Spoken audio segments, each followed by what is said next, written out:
Hello, everyone. Welcome to the Minnesota Transportation Museum. I'm so happy to be here representing the PH.D. Museum of Electronic Communication. And we're going to be talking about how telegraph and railroad influenced Western expansion and what culture was generated in the telegraph office. So first, I wanted to tell a little bit about me. My name is Felipe Eguiarte Souze. But you can just call me Felipe.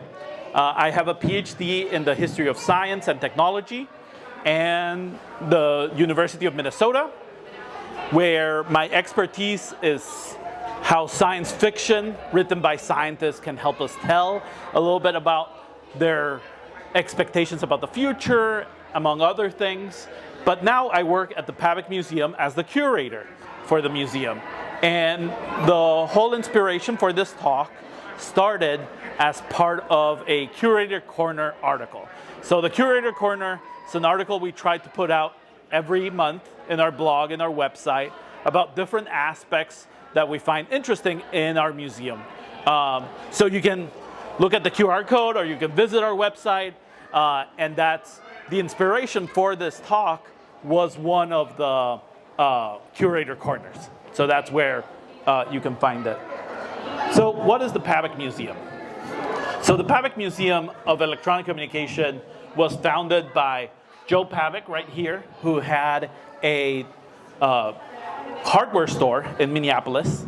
And he started collecting radios right after World War II, where he worked at Dunwoody Technical College to help students, soldiers, to repair radios, to train themselves for the war as communication officers.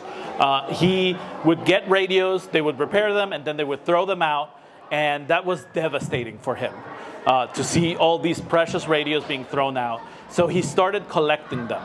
So after the war, he went around the Midwest as part of his hardware store business, and he would go to each town, and he would normally go to the barber, the first thing he would do, and he would ask the barber who has the best old radios in town. And the barber would know everyone's business, and so that's how he would know which radio he could get. And he started the collection in the basement of his shop, but then in the 80s, he was getting old, his son was gonna inherit the shop, and he didn't want to have the museum in the basement of his shop. So Joe Pavick thought he would have to sell his whole collection, and then Earl Bakken, the inventor of the wearable pacemaker and Medtronic, stepped in and helped them found the PH.D. Museum. We also have Paul Hedberg there, who was the president of the Minnesota Broadcasters Association, and that's why we're the home of the Hall of Fame for Broadcasters of Minnesota. So our museum tries to connect multi-generations through the history, art, and technology of electronic communication, doing hands-on experiences and education programs. So let's get into the talk a little bit. I want to talk a little bit about first steam, then electricity, then we're going to talk about the land, and then we're going to talk about the people, right? So stop me if you heard this one before. I think this room is very familiar with steam, but I want to make sure we all know a little bit about the history of this. Now, steam power is first described in the first year AD by Hero of Alexandria, and he describes this experiment that was being done in the Roman Empire where they would heat up water and have the heliopile just spin with the steam that was produced by this machine. Now, this machine wasn't really used for any practical purposes. It was more of just a display of what steam could do. And it wasn't until 1712 that Thomas Newcomb built the first atmospheric steam engine, which we see here. And what this would do is would heat up steam, it would go into the piston, and then you would release cold water to cool the piston, and the piston would go down. And this was used as a pump for mines, right? That was the main purpose of the Newcomb engine, atmospheric engine. It wasn't until James Watt in England improved what Newcomb had been doing and created what we now know as the steam engine, right? He was able to change the movement of the piston to be able to do circular motion, and then he added what was known as a governor to control how much speed and steam was released, right? And so it is from this design that all the Industrial Revolution kicks off. And with the Industrial Revolution, of course, we have our amazing steam engines, our locomotions. So we have the first locomotion design over here in 1802, and then by 1825, we have the first railroad network in England. Goes to Stockholm, to Darlington. Now, this wasn't a full steam-only railroad. It had horses as well, so the steam engine would not work or not be strong enough, so it would have horses to kind of end the way in the railroad. But the one that was fully steam engine used was 1830, and this was the Liverpool-Manchester Railroad, and this was the first commercial railroad that existed. But soon after, we have the U.S. Starts its first railroad company in the Baltimore and Ohio Railroad that starts building the first railroads in the United States. So now let's move on to telegraphy. So telegraphy, you can actually have telegraphs without electricity. This is something most people don't know. The idea of telegraphy is using a system that can have a full alphabet to send a message. And so even though in antiquity we would have very complex messages of flags, fire, or the famous smoke signs, those could only signal limited stuff, right? We would agree that like one flame would mean the enemy is coming, 2 flames means reinforcements is on the way. But the fabrication of a full system of messages wouldn't happen until Claude Chapelle during the French Revolution. And he invented this machine right here. So it's a series of towers that were throughout the frontier in France. And they would use these arms, and the position of those arms would symbolize a letter, right? So you would spell out the message that you would want it to know. Yes? What's the date about? This would be early 1800s, during the Napoleonic War. So Napoleon installed a bunch of these to prevent attacks by the Allies, the French, the Austrians, the Prussians. And so this system is very complex and not necessarily the most practical one, right? Now, we do have later non-electronic telegraphy with heliography, right? Some of you might have heard this. This is what Boy Scouts used and people in the West would use when there was no electricity. You would use a mirror or a light to send Morse code messages around. Now, electric telegraphy, the first experiments start very early on to try to make a system that uses electricity to send messages. Immediately when Volta generates the first battery, we have Samuel Thomas Schmoldern, who tries to design a telegraph that has a wire for each letter of the alphabet and each number, and then it would have a vat of acid, and then you would look at the vats of acid, and electricity would go through, and the acid would react by bubbling, so you would try to write the message out by each vat of acid bubbling. This is not the most practical way of communication, but it was an important step. It wasn't until 1837 that we get the first commercial electric telegraph that was very different to Morse's telegraph. So this is a system of 4 needles, and so depending on the amount of electricity, different needles would react and try to point towards the letter. So for example, if these 2 end letters would point toward inward, it would mean A. And so it would slowly spell out a message that you would write down. This is also a little bit faster, but not the fastest way of communication, right? This form of electric telegraph ended up having a little bit of fame in England during its time of invention in the late 1830s because it was able to solve a murder. The murder had occurred in one part of England, and the murderer was running away on the train. So the constables were able to send a message to the next train station with their description of the murderer to be able to arrest him. So it became all the rage in the newspaper at the time. I want to give a nod, even though by 1855 we already had Morse telegraph, there were other inventions like David Edward Hughes' printed telegraph that used musical notes with electricity to try and type out messages. This system was too complicated and never really turned anywhere, but eventually it's the basis that we'll use for the teletypes that we see over here. And we'll get a little bit more into those in a bit. So let's go into Samuel Moore. And I think most people don't know that Samuel Moore was a painter. Not only that, a very successful painter. We have here a self-portrait of him as a young man. And here's one of his paintings of the Niagara Falls. He also painted a lot of members of Congress at the time. Lafayette has a portrait by him.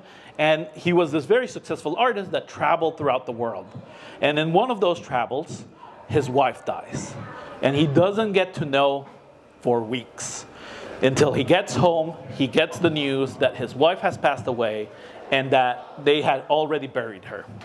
And so he becomes obsessed with the idea of creating a form of communication that is faster than the written letter.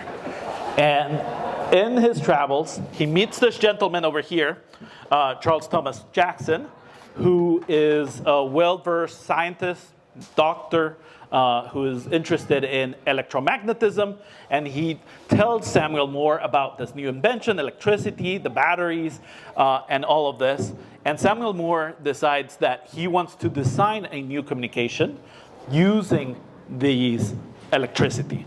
And so he comes up with the patent with Jackson of this telegraph machine, and he comes up with the most brilliant part is not the technology part, but the language, right? So the Morse code is a rhythm-based language. That's something a lot of people ask me in the museum is, how do you know what's the difference between a dot and a dash?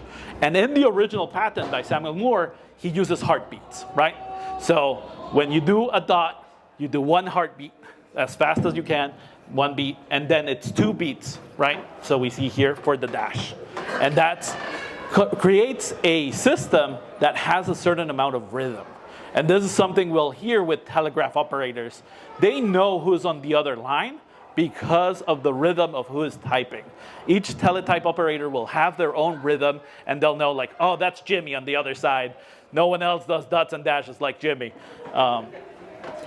So we're more familiar with the later versions. Over here, I had this photo, which was unnecessary because the museum has provided quite nicely a couple of keys and sounders. So these are the 2 parts of the telegraph. We have a key. The key, what does, it completes an electric circuit. And when the electric circuit is complete, an electromagnet on the other side pulls a metal bar, hitting another piece of the bar, creating a sound, right? It's a little bit like a bell. It'll ring. And when you release the key, the bar gets released by the electromagnet and is ready to set up again and hit again. And that's how it works. Now, as all of this is happening, the US is going through a huge transformation, right? In 1803, the famous purchase of the Louisiana, all of this French territory, including Minnesota, parts of Minnesota, gets purchased. And all of a sudden, there's this huge amount of land. And under the Jackson administration, it's decided that settlers are going to start moving west, right? So we're going to start settling the United States westward. And so we need to move the people that are already on the other side, right? So because originally the deal that the founding fathers had made was that they were only going to settle to the east of the Appalachians, and they were going to leave the rest to the Native American population.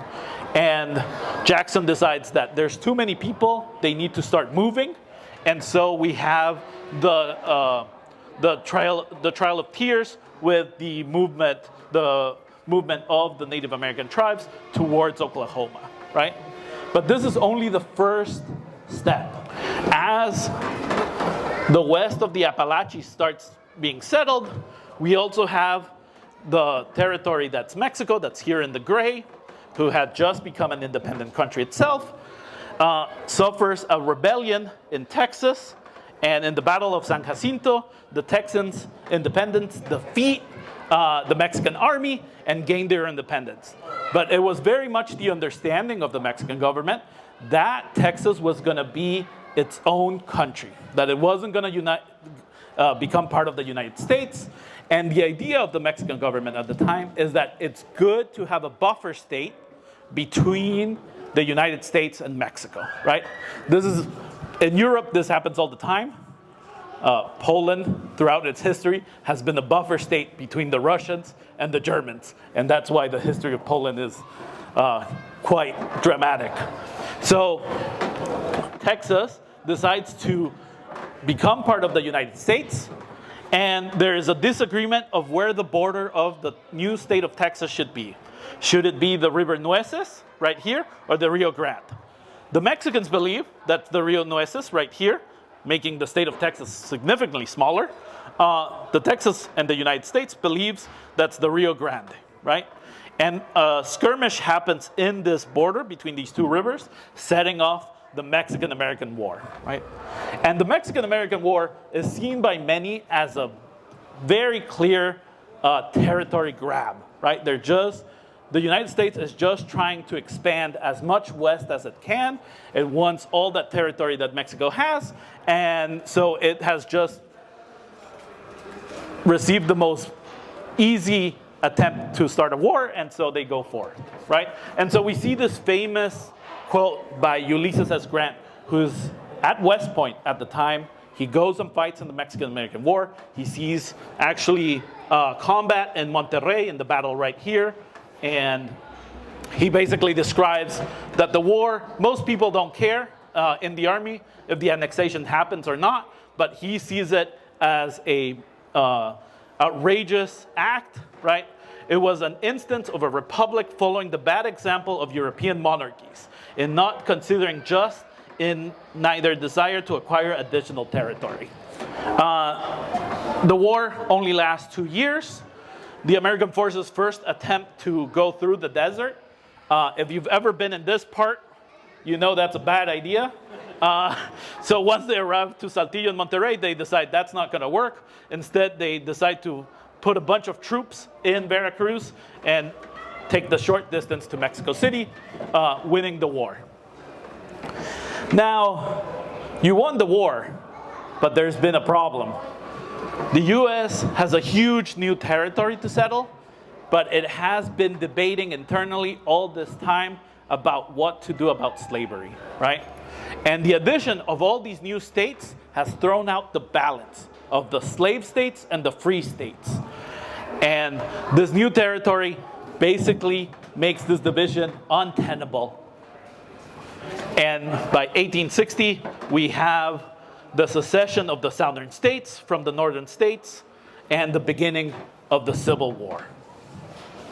With the beginning of the Civil War, we see telegraph playing an immense role, right? This is where telegraph really shines as a technology. And it's used mostly by the North. The South has very little telegraphs. They don't really see its use or its importance. In contrast, the Union immediately creates the U.S. Military Telegraph Corps, which is putting wires throughout battlefields, creating stations, and we have the major generals of the Civil War for the Union side communicating daily through telegraph, right? Both Sherman and Ulysses S. Grant describes the long conversations they have through telegraph with Lincoln and among themselves to coordinate all the actions, right? And in many key battles, this plays a huge role of being able to get the right amount of ammunition, the right amount of people, the right amount of counterstrike. Whenever the South would try to surprise Union troops, the Union troops would inform each other quite quickly and be able to react significantly faster than the Confederate troops, right? And so we see a lot of the myth figures of telegraph that are going to go towards the West forge themselves in the battlefield of the Civil War. So after the Civil War, we have the expansion towards West, right? It's time to really take advantage of the territory that's westward. And we have the idea of manifest destiny. It's the right of the white settlers to take over all of the West towards California, the Oregon Trail, and with it, they set progress. We have the train rides and the telegraph lines together, building and forging the path towards the West and moving all the people that used to live there elsewhere, right? And so we have here our Telegraph Cowboys. You probably are thinking Telegraph Cowboys being more like this. Unfortunately, I have oversold this presentation, and they look more like this. Bow tie, dressed. They are not symbols of the Wild West. They're symbols of the end of the Wild West, right? They're bringing progress, they're bringing civilization with the railroad lines, hand in hand, towards settling the Wild West, right? And so telegraphy played huge roles with orchestrating, organizing the train lines, as you well know, but also bringing information about stock markets, about news, about what was happening around the world, connecting this very isolated part of the United States to the rest of it. And of course, there's some really interesting technological synergies with railroads and telegraphy. I don't know if you know about telegraph relays. So telegraphy uses AC, uses direct current. DC uses direct current. And so therefore, it can't travel as far. The farther it goes, it becomes weaker and weaker, the signal. So you need to have relays to bring it back to life, right? To reassure the signal. And this worked really well with the stops the railroad had to have, where the trains, the locomotives needed to refuel and restock in water. And so it was a very easy synergy to have the relays, to have relay operators. So sometimes you would have a person relay the messages, retype the message so it goes to the destination that it needs to go. Sometimes you would have an automatic relay. And so the automatic relay, it pushes the electromagnet and then uses the same force that makes it tick. It uses that to type out the message again. So it's a very easy but very ingenious mechanism. Now, this was not always clear, and there was no moment that was more disastrous for the telegraph as an invention with the first transatlantic cable in 1858. So Westinghouse, a rich person in the United States, a business owner, decided that it was going to be really easy to set the first transatlantic cable to have telegraphy coming from England to Nova Scotia, Canada, and then connecting it to the United States. So he was able to convince an English counterpart, and then the US would provide one boat. They met in the middle of the ocean in an exact location. They welded together their cable that we can see here, and you can see part of the cable at the PH.D. Museum if you come and visit us.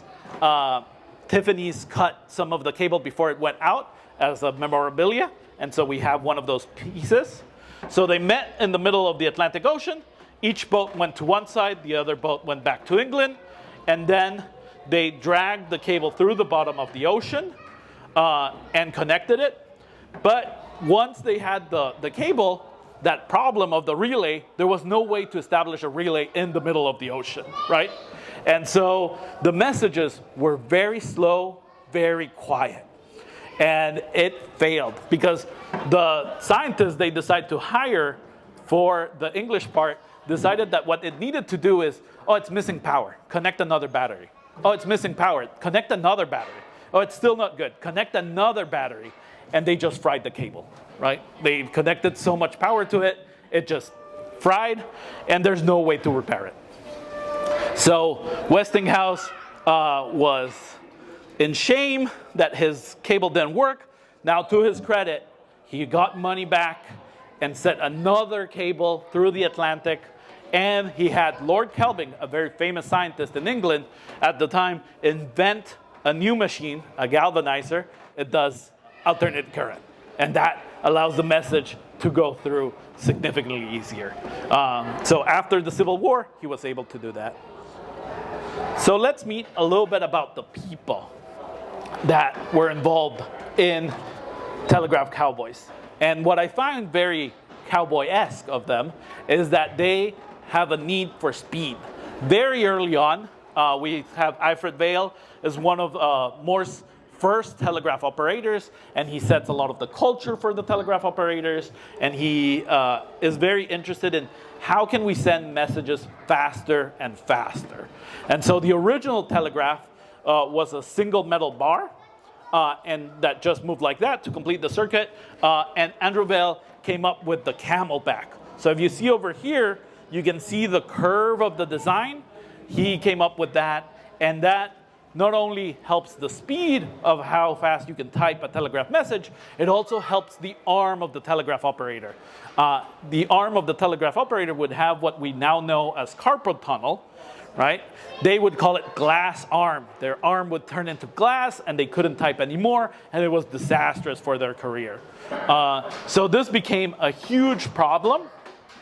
And it wasn't until Jesse Bonnell, who invented a lot of machines for the telegraph, and who at age 17 set the record for 23 words per minute for 2 hours, which was a record that was held for a long time. I think it's the record for the camelback still. He invented something that helped the telegraph operators to write faster, which is the side key. We have here a classic bug, as it's called, key. It's a side key, and that really helps the arm of the operator, and it helps the speed of that operator, right? Bonnell served in the U.S. Corp during that Civil War, right? A lot of the culture around telegraph operators during this time is companies like Western Union, right? Western Union becomes that huge corporation that controls all of telegraphy. A lot of telegraphy ends up becoming a monopoly, has the huge fight with AT&T, but it controls a lot of the culture of what the telegraph operator should look like and how it should be presented to society, right? So we have here a sign by Western Union of the messenger. This is the person that brings the message after it gets written to the people that's referring that the message was for, how they should look, how they should present. And we have here the amazing headquarters they used to have in New York. This gorgeous building that was demolished, unfortunately, and we see a little bit about the inside. So it was this huge company that kind of set, because it was a monopoly, caused a lot of tension with telegraph operators. And so we have a little bit about the labor culture that telegraph operators would set. Telegraph became to have labor organizations. These are before unions. Some of them were more active, others were more social, right? We have the National Telegraph Union, and then the Telegraphers Protective League.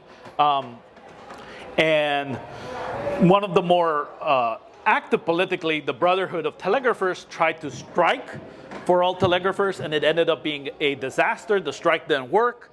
And so in 1886, the telegraphers that worked just for the railroad decide to become independent from the rest of the telegraphers. And they started their own kind of, it wasn't a union, it was more of a workers group called the Order of the Railroad Telegraphers of North America. We have here a poster for them. And the idea was to have just a telegraph organization for people that worked in the railroad, as they saw their job to be significantly different from the commercial Western Union workers, right? So they wanted to distinguish themselves from that. And so here we have a badge that people would carry to show that they were members of the organization. And this one grew quite a bit. From March of 1887, it only had 2,000 members, but in May, 2 years after, it had 9,000 members, sorry. So let's get a little bit about the culture that these telegraph operators had. They had not only their own magazine, journal, newspaper called The Operator, where they discussed best practices, they discussed technologies, innovations, what was the fanciest key, sounder out there. They also had a lot of social things, right? So we have a lot of comics. This comic shows that if you spend extra money, you can buy a better ear to hear the telegraph better. And the best one is a donkey ear. Then we have how they're treated by their employer and by the public. And this one says, has a great work environment and no talking, and they're all swearing at each other because they can't hear their message. They're hearing the other person's messages, right? They also had things like how to stretch, right? So you don't get those injuries, though you don't get cramps and your arm injure. Good exercises for both men and women that were operators. There were also a lot of literature, a lot of things that operators wrote their own novels and stories that was based around their culture. A lot of them are saved in this amazing book called Lightning Flash and Electric Dash. And there's jokes that operators would tell to each other. There are comic books, but a lot of romance novels. They were really interested in romance novels between telegraph operators. A lot of them is what we now call, I don't know if you're familiar with this term, catfishing.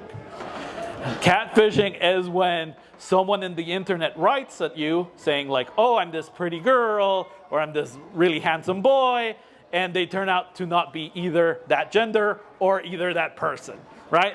And so you get tricked into trying to date them. So there's a lot of stories about how telegraph operators think that the other person on the line must be a beautiful girl or a beautiful boy, and they turned out not to be that, and it's all the shenanigans, the romantic sitcom that happens based on that, right?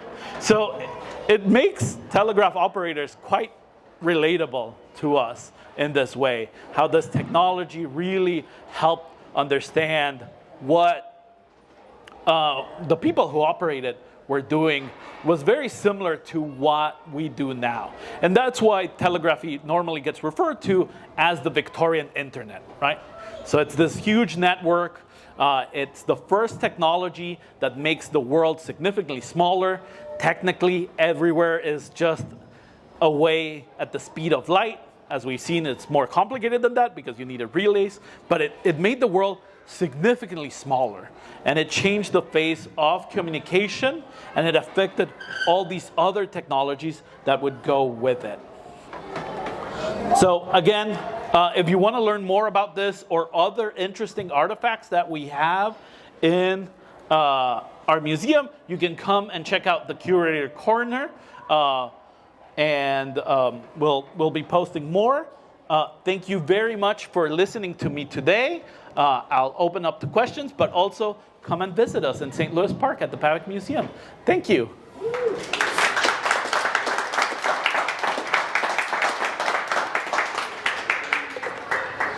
And yeah, for sure. How do you run a telegraph without electricity?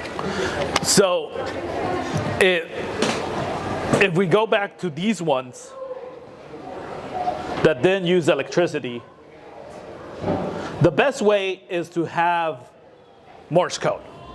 Because then when you have Morse code, you can send Morse message with light, with flags. You can use the dots and dashes, right? If you don't have Morse code, it's more complicated. Now, ships have a system of flags they can put up I didn't put that example here, but they basically can put up a series of flags that can spell out messages to the other ships. And then this one, it's really wacky how each of the positions of these two arms, depending where they end up and how they look, they're supposed to spell a letter, right? So they have each one of those is supposed to spell a letter, and then they need to change the arm. None of these are as fast as Morse code through electricity. And that's the huge advantage and the staying power of the telegraph, right, as we know it. Any other questions? Yeah? Well, you mentioned that one guy, the record of typing was 32 words. Yeah, 32 words. So that means somebody else on the other end has to be writing that. Had to listen and write that fast. And that was, they're going to have to use for doing that, so that was not a problem. No, it would not become a problem. It's really impressive how telegraph operators can hear Morse code, and it's easier to hear it than to type it in that sense. Once you know the language and you're familiar with that language, it's like you become fluent in German, right? You're becoming fluent in Morse code. And the conversation is going fast, but you can get most of it. So what put the telegraph out of business? So what ends up putting telegraph out of business is not the telephone, as most people think, is the teletype. Because then you don't have to know Morse code, right? You can just type out the message in the normal typewriter quirky keyboard, and then there's no need to learn and have all this culture around the Morse code and the telegraph key. So 1950s, 1960s? By the 1920s, 20s? yeah, we have teletypes starting to become more and more popular, and by the 50s, it's clear that the teletype will be the dominant technology. What would be a fast speed like the one you type on? That would be significantly faster than... Yes, because what you do is you type the whole message, and it punches a series of dots into the paper, and then you feed that paper, and it goes at the speed of light to its next destination. It translates those dots that punch paper into words, and it types it out. So it's as fast as the machine can read those, and that's significantly faster than what people could type. Later, if anybody here does ham radio, you can then have electric keys, and you can type really fast in the electric keys. So it becomes the competition of how fast you can type used to be a big deal, but as technology advances, you have such a technological advancement that it becomes almost irrelevant, right? Machines and computers later can type infinitely faster than humans. Yeah. So this one on the end there, you told me what it was, but I forget already. Telex. Yeah, that's a telex teletype, yeah. That's significantly faster than the other one? Yes, I think this one is an early model. I don't know which model it is actually, but the telex became dominant in the market, right? Type code? Me personally? No, I'm really bad. I'm a historian for a reason. Let's get a demonstration. No, but if you come to the PAVIC Museum, we use it for our education program for the radio.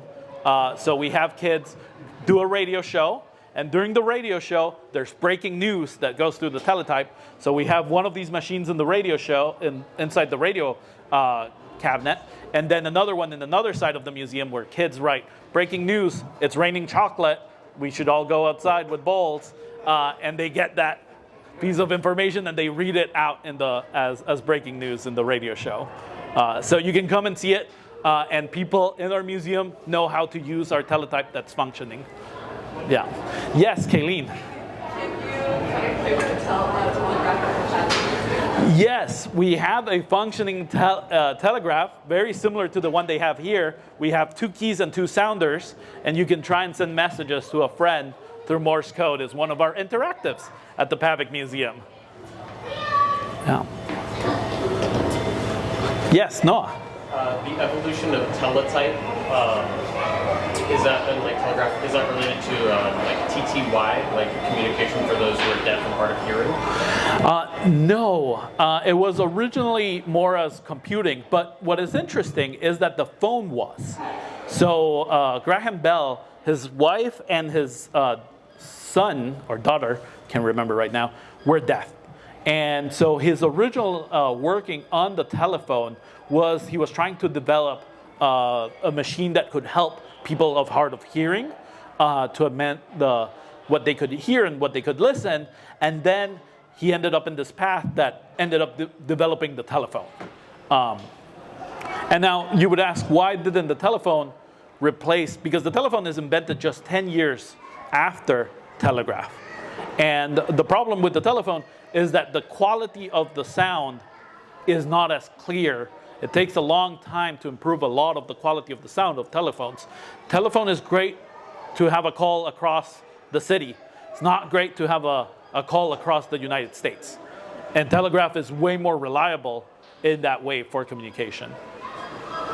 Why can you understand people's different vocabularies or different sounds on a telephone and we can't do it any other? We can't do it on a computer. Sorry, how can you understand people's on the telephone?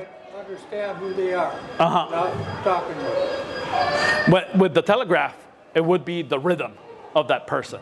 That's how they would know who is on the other side, because they would be so familiar with the other operators, because they would have a very tight-knit community of the operators. They would know the rhythm of the dots and dashes, right? And the telephone, the problem is the quality of the phone call. It takes a long time for the quality of the telephone to become what it was in the 50s, what it was in the 60s.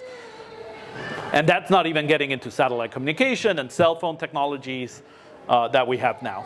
Yeah, so it takes a long time to develop that. It's kind of what I've heard is a similar thing with this locomotive, steam locomotive whistles.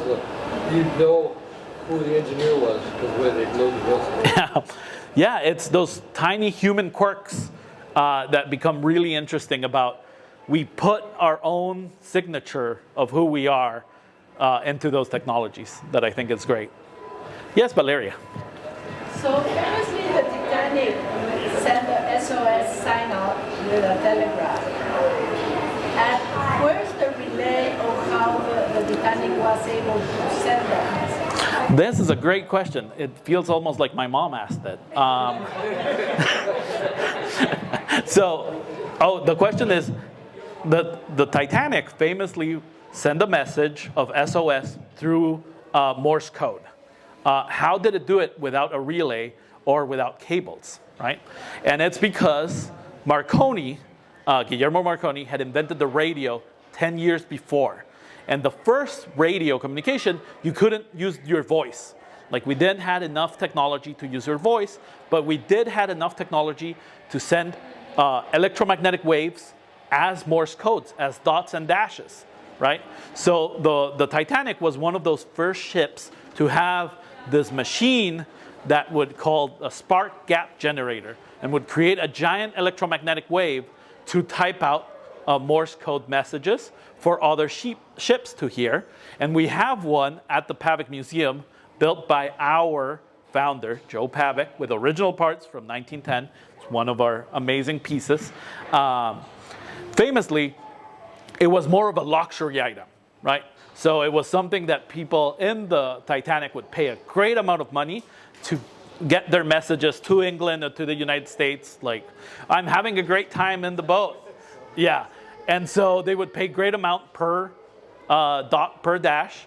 And another boat that was going through the Atlantic at the same time saw the iceberg and told the Titanic, hey, there's a giant piece of ice going your way, watch out.